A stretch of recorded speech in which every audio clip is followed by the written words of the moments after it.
His name was Robert John Peel. Didn't like being a Mormon, hard work, getting up in the morning, farming all day and that. So he left the community and he became a cattle herder, herding big cattle trains across America. And on the way across, they would lose like 20 or 30 cows would go missing. But there's no problem out of 2,000, you know. But they would sell these cows on the way.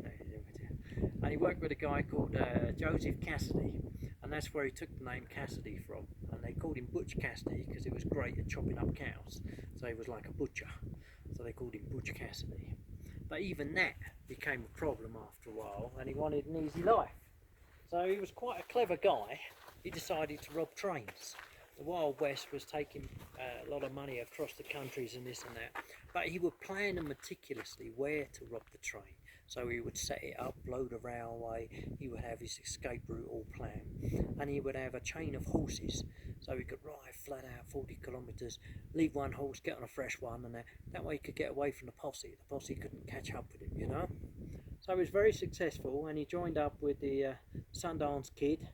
He was a guy with a baby face that came out of Sundance Penitentiary, and that's why they called him the Sundance Kid. And they joined the Wild Bunch. The Wild Bunch were the most notorious gang in America at that time. And they lived down in Outlaw Canyon, away from everybody. And they were like the Robin Hood of their days. You know, they would rob a hell of a lot of money from the train. But they would buy stuff from the communities, give money to the communities. The communities loved them and helped them, you know. It was, you know, us against the establishment and they're against the establishment. So they were doing really well.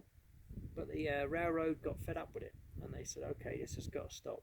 So they employed a company called the Pinkerton Agency, who later became the FBI. If you look at their motto, it's this pyramid again with the eye in it, and their motto is, we never sleep. You know, and that $1 bill now is taken on that. So they decided to take on the Pinkertons. Pinkertons used the latest technology of the day. Today we've got the internet. Back in their days, they had telegraph. The telegraph had just come out and it was being invented, and it went right away across America. And you could did any outlaws in your town? No, okay, next town, did any outlaws in your town? Information technology, you know, that was the thing of the days. And with the event of the telegraph, they traced the Butch Cassidy, and they tracked him all the way across America to New York. And in New York, he was spending so much money, he was attracting a lot of attention. And the Pinkertons found him there, so they bought a ticket for a steamboat, and they got on the steamboat and they came all the way down to Patagonia just to escape the Pinkertons. They set up a ranch there, they had 300 cattle and 25 horses, and they were living a good life down in Argentina, you know. Sundance Kid decided to send a telegram to his mother back in New York, you know, we're down in Argentina, in Patagonia, we're having a good life, don't worry about us. Intercepted by the Pinkerton Agency. They had spies everywhere, the Pinkerton Agencies, people on the payroll, you know. Pinkertons sent telegraph down to the Argentinian military, said we want this guy extradited, you know, it's important for us, you know, and this and that. The military went onto the ranch. Butch Cassidy see him coming, jumped on a horse, just took whatever he had, and they fled. And they fled all the way up to Bolivia from Patagonia on horses. They got to Bolivia and they said, well, we need money. What are we going to do? Rob a train. Which train are we going to rob? The richest guy in Bolivia, Anacito Arce. There was $100,000 worth of gold on here. This little train here, you have 6 armed people in the back here. Strong box in the middle. About 20 kilometres down the hill, down there's a bridge. They blew the bridge. They got into there, blew there's a bullet hole here. You can see the sunlight coming in through where there's a hole next to the R. The Sundance Kid shot that hole through there.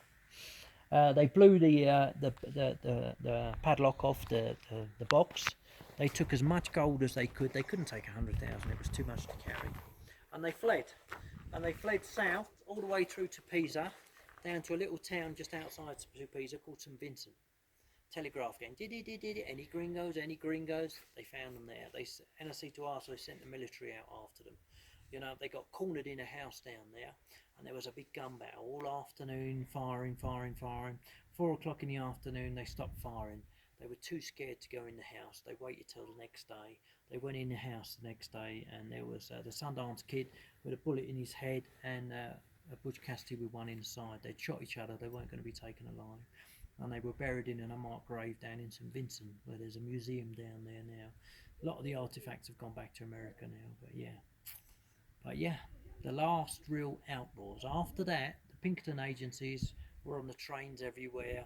There was no, the new technology of the telegraph. That was the end of the Wild West. The Wild West was tamed in 1922. That's when this happened, 1922. You know, but you can see Bolivia. Bolivia is a Wild West country still, isn't it? It's still untamed. There's little villages. You